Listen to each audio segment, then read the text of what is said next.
Mainit-init na chismis. Sinagot na ni Andres Mulak ang katotohanan sa likod ng relasyon nila ng ka-love team niyang si Ashtin Mulak. Ito na ang katotohanan ang pinakahihintay ng lahat. So bago tayo pumunta sa exciting part ng balita, paki-like muna ang video ito at mag-subscribe ka na rin for more updates.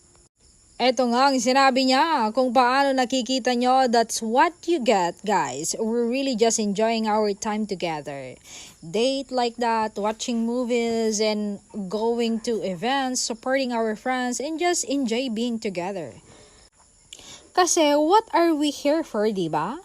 Parang nandito kami o tayo sa mundong ito para mag-enjoy, masaya. Saan niya? Shinare din Andres Mulak that they are on great terms, okay na okay kami at in love kami sa isa't isa na kinikilig niyang sabi.